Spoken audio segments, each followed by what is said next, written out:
All right, Don. The only question that's scripted is the first one. Then it's completely. We'll see where the conversation goes. But how did you accidentally fall into franchising? What's your franchise accident story? Well, prior to retirement, my wife had some medical issues, and I was talking to a financial analyst and said, "What should I do when I retire? If my health is good." I decided to explore, and one of the franchise opportunities that came up was healthcare, specifically non-medical healthcare. And with the aging population, I thought it's a great opportunity. And my two children are in the medical field. So I pursued right at home and healthcare. No experience in franchising during your career? No, none. Just 40 years in private industry and senior management positions. So I love that because I'm curious. Going into that, obviously you talk to a financial advisor, you're looking at what the options are, you see a need in the marketplace, obviously well educated, great career. What was your perception of franchising when you started doing the homework, and what were some of the hurdles that you had to overcome to even make a decision that this is what you wanted to do with your life? Well, probably three or four things relative to the specific type of franchise. One, I wanted to make sure whichever franchise I chose, that the management team had significant experience in that particular industry. Secondly, I wanted to look at their financial position to make sure they could support the franchise organization in the field. Third was the training that was provided. It was what I was used to in private industry. They were true learning experiences, both on operating system and on the sales and marketing side of the business. So those were some of the reasons that I specifically decided, hey, I'm looking for these items in a franchise, and Right at Home provided that. I love that. Whenever I've talked with a franchisee, and I've tried to almost oversimplify the buying process, and I'll back up and say my statement is this: I think buying a franchise could be the most complex thing in the world to buy, because you are investing your life savings into a business you have little to no control over. You're following their operational model, but that's a complex thing.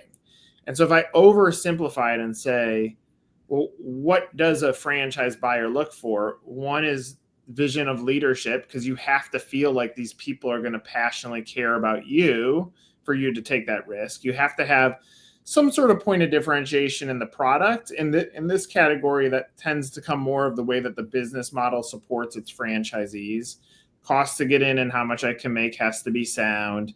You have to be able to open in the market that you want to open in. If you're rejected, the odds of you opening go down. And then the last one that keeps coming up when I talk with people is validation, meaning when I ask a franchisee, would you do it again? It's absolutely, with no hesitation. How does that, when I say those, how does that connect with how you went through that same process? Exactly. And I would definitely do it again. And I've been involved for 10 years and kind of wish that maybe I would have explored sooner. I think that's the weird part on the educational side of franchising. The other thing I say to a lot of people, I say, go back to the day before you were in franchising and explain it. And people are like, I couldn't do it. And so I go, that's probably the biggest gap that needs to be closed on business opportunity, is that nobody even understands. Like, they could say McDonald's, but they don't clearly know what it is. And I would imagine when you were going through that process, you were having a lot of that's interesting moments, because you weren't, it wasn't Sure. your field. Yeah, Exactly. Fully agree. But that's why I decided. Yeah. Donn, talk about, because another thing that fascinates me, because now that you've been in it for as long as you have, 10 plus years, I think about how far senior care has come over that period of time. If I go back 10 years ago, even with Right at Home, I mean, we've been working with Right at Home now. I've been working with Right at Home almost for 20 years. I think through the challenge, even like on PR, of telling a reporter, what is senior care? Like, they're like, I don't even understand what this is. Flash forward to today, and you can see this in the competitive landscape. There's so many brands that have popped up, but the two sides, and leads to my question, what are some of the things that have impressed you on what has changed over the years? And secondly, as much as competition is existing, I still don't feel there's enough supply to hit the demand of the amount of human beings that need this at some stage in life. What are your two thoughts on those two things? Well, I think the most important piece and element is, yes, it's a growth industry, the sustainability of the growth. What do you do to make it sustainable? And I think building a strong foundation, an example would be for us, we decided that we wanted to take a JD Powers type approach. There's a lot of people delivering the same services that we do. How do you differentiate yourself within a cluttered industry, both to get maximum profitability and reward the employees of the company? So we set on a mission of basically, in order to provide value to our customers, we wanted to have our customers interviewed every month and our caregivers interviewed every month in 7 different categories. There were all relevant categories to each, both to the client and to the caregiver. And from our hiring process, all the way through to the delivering an invoice and care in the home, it's centered around those 7 categories. And that's allowed us to develop sustainable growth over time. So I think the biggest thing is, in a cluttered industry, and how do you need to differentiate yourself, and you need to set a strong foundation for growth that is sustainable, so you don't hit the peaks and valleys. Because in our industry, you got to find the balance between the caregiver and the client. And that's the way we looked at doing it. What I love about that statement, I mean, you're not talking, in my opinion, you're not talking about senior care. You're talking about customer care and customer relations, and then the feedback loop, right? And when you have the feedback loop, you're able to make adjustments to the way that you solve, which, like, it seems so fundamental, but that's probably why you've been as successful as you have as a franchisee. Oh, it's made all the difference in the world. If, again, we just focused on other things going on around this, I don't think the foundation gives us the flexibility to adapt. And adaptability in a growth market is the key to sustainable growth and profitability. Another thing, and I'm curious of this on the customer service side. If I wanted to pull out and try to, again, oversimplify maybe the difference between good and great as it relates to senior care, I also see a level of consistency in the culture and how the franchise owner builds culture and support for the caregiver. And so that same level of customer service handled back to your staff and your team to show them and give them purpose, because this isn't an easy job. And so when you can give scaffolding and empathy back to the caregiver, they tend to stay more, they see the purpose, they feel cared about. How have you taken the same philosophies that you have with the customer and done that with your staff as well? Well, we learned early on finding that proper balance between having enough caregivers to do the business and enough business to manage for the caregivers. So what we learned is that in the interview process, when we bring prospective caregivers into our facility, which are state-tested nursing assistants, home health aides, or those with homemaker companion care, we spend 60% of our questioning and time on intrapersonal skill sets, and only 40% on the professional resumes and their experiences. And the focus around the intrapersonal skill sets are around communication, adaptability, teamwork, decision-making, and problem solving. And if we have caregivers, one, if they have the right passion, and that's demonstrated for that type of industry of caring for someone, if they can answer questions in the interview process around those 4 or 5 buckets: problem solving, decision making, communication, adaptability, teamwork, we'll have a good caregiver. They won't call off, or they communicate if they have issues. If there's problems that exist with the customer in the home, we receive that communication. We're all involved as a team. And that's what has allowed us to keep and be employer of choice for 10 years in a row, scoring 90% or better on a monthly average for our caregivers. And we've been 9 of 10 in provider of choice.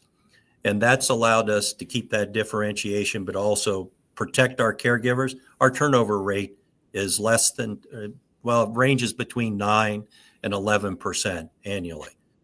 So in an industry where there's industry's like 200, it's like 200. Right. Yeah. So we're doing pretty well. Maybe we don't grow as fast, but we've had double-digit growth in each of the 10 years that we've been open. And I think it's because of the strong foundation and what we're trying to do. We're not trying to grow too fast, but we're also having sustainable where we can make step changes along the way. I want to give a comment on that, but first the question is, all the things you just talked about, are these things that made you successful in your career before Right at Home and that you've carried over, or did you learn with Right at Home? Well, I'd say most of it was from prior private industry. Most within the industry, it was the balance of what I mentioned about the interview process for caregivers and how we treat them out of the box. They're the lifeblood of the organization, where I, in private industry, may have focused a little more on resume, professional skill sets and experiences. But in private industry, I started with jobs that I managed myself, managed others, I managed managers, I managed a business unit, and then the next step would have been an enterprise. So each one of those job levels and the training and the experiences helped for the business aspect for Right at Home. But I learned in Right at Home that you needed to maybe take a different approach to the lifeblood, the caregiver, because we would have too many people initially that just didn't show up for interviews. They didn't come in. Well, something's wrong. We got to fix this. So how do you fix it? You go back and say, well, what are we doing in the interview process? Are we asking the right questions? What type of person are we really getting? And that told us we need to think differently, and we need to get engagement by asking different questions, but focus on the person. It's not like a hospital or a community where you have multiple people that can go into a hospital room or a community room or an apartment for 15 minutes, half hour. We're in there for 8 hours, 6 hours, and that's a one-on-one relationship. So the people that are doing that type of care or providing that type of service, we need to think about the skill sets of that individual, which are more weighted than maybe their professional skill sets. So that's what we did. And that I learned Right at Home and just my experience out of the box. I mean, my statement, I said, I wanted to ask the question first. Now I'll give my statement. I mean, when you just talked about the turnover rate, it's not like you're not talking about being a rocket scientist. You're talking about having care for humans, and your humans are your employees, but they're humans first. And like when you're talking about intrapersonal skills, I think you're also talking about people that desire a career and not a job. And so what I just heard from you doesn't feel impossible for another franchise owner to accomplish. it's just a matter of listening to what you just said and saying, how can we approach our system a little bit differently to take, whether that turnover rate is 100% or 200%, let's figure out how to take it down and get it into the teens. Like it doesn't Right. seem like what you just said was rocket science. No, it really isn't. It's pretty simple. So, and some of that again came from past experience and different jobs. But the caregivers, that you look at, the ones that were very good, the ones that are average, but what makes them good? So you kind of survey your existing portfolio of employees and say, okay, maybe we need to focus a little bit more on our hiring process and bring them in to start with. Because all that money we invest and the time just to get people to sign on the dotted line doesn't mean they're going to show up, doesn't mean they're going to have a passion for the job. And it, again, we don't want them to view it as a job. It's their kind of own personal gratification to improve the quality of someone's life that they're working with, to get them excited and put a smile on their face. That's, what you want that caregiver to exhibit. And that's, we found, is what kind of helps guide us in our approach, that's helped us be successful. Bigger question on top of that, because I'm curious, how much of you getting to this point in life and your viewpoint on others was how your parents raised you and the morals and values that you and your family have had? Like, how much did that, where you came from, relate to where you are today? Because, and I ask that because, like, for someone that might be struggling on caregiver retention, part of what they're going to have to do is take a good look in the mirror, that whatever DNA life experience they've built up to this point has caused them to operate their business at that point. How much of yours is built back from how you were raised and how you and your family were building values together? I had a very humble background. I started on a farm in Northwest Ohio. It was a 200-acre farm. I was an only child. At age 15, I made it home from school by the principal driving 80 miles an hour, and my dad was having a heart attack on the couch when I entered the home. My mom was at work, and he hadn't called the ambulance or anyone. He passed that day, and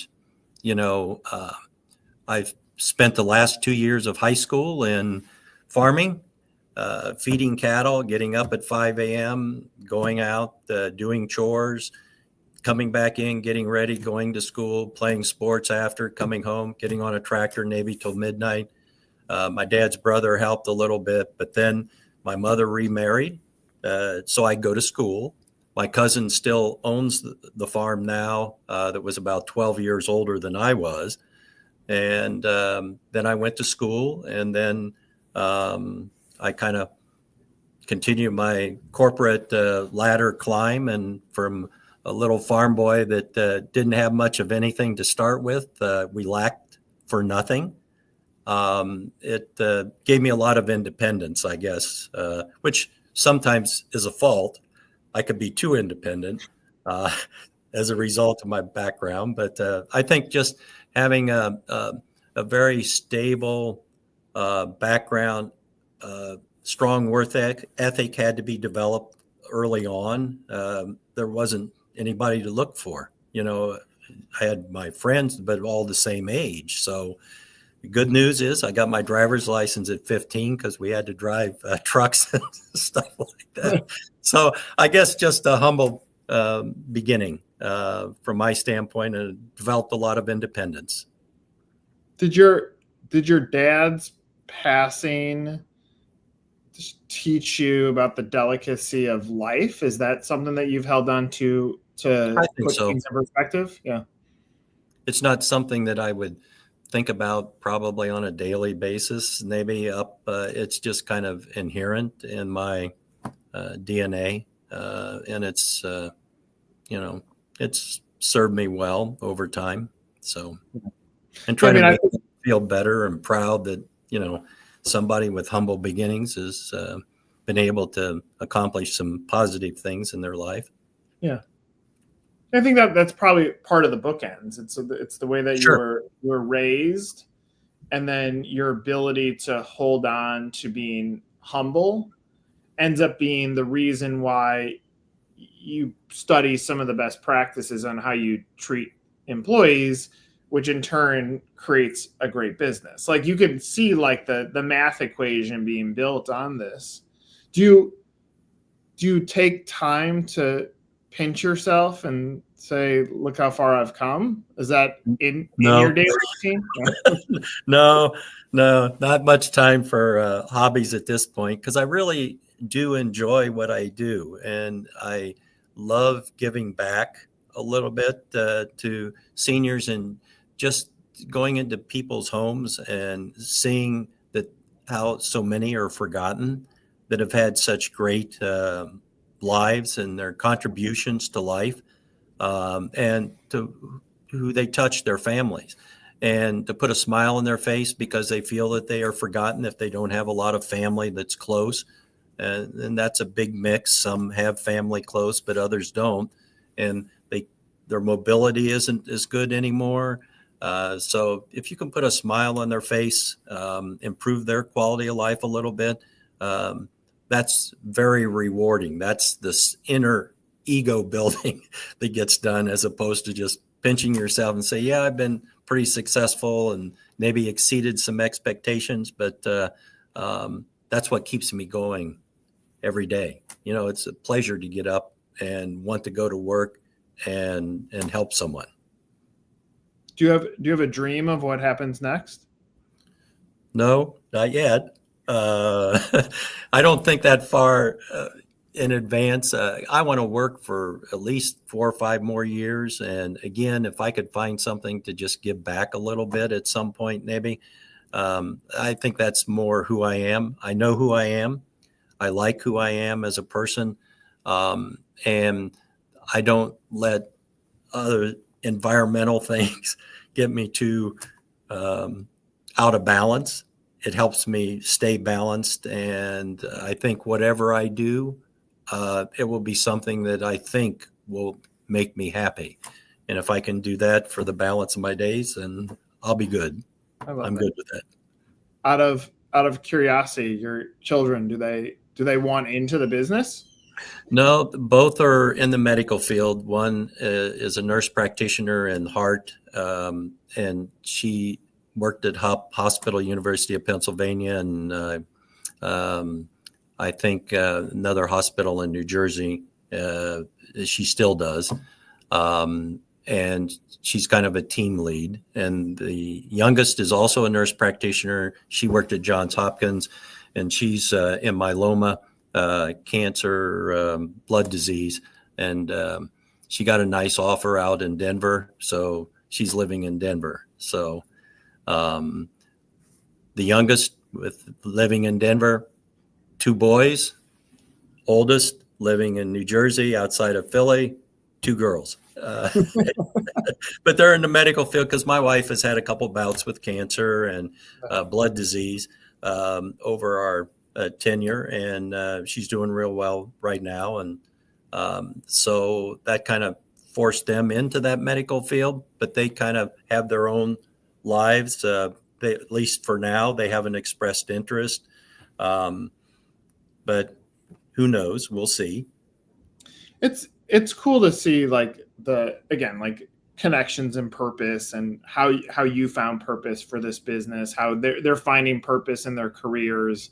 Like that's the bigger thing. I think when us as humans find that connection, use the word happiness, when we can have more balance in that direction, then it makes all of this a little bit more worthwhile and not as stressful and frustrating. And I think that's cool to see how that, like how everything kind of starts falling into place and making sense. Yeah. When you work the 50 hours or 55 hours a week, it's like you're working 30 because you're doing something you enjoy, right? If you can do that, you forget about how many hours it actually is. It's just, part of your life. I feel the same way. I have on my arm, I have a tattoo that says equals happiness, and just a reminder of the delicacy of life. Like find the moments that just equal that. And I think it's a good principle because then it doesn't feel like work. It feels like impact. It feels like you're giving back. So I love it. Donn, I'm grateful that you shared some of your story with me today. This was fantastic. Very good. Thanks for doing that. For Donn, I'm Nick. This was another episode of Meet the Z. Take care.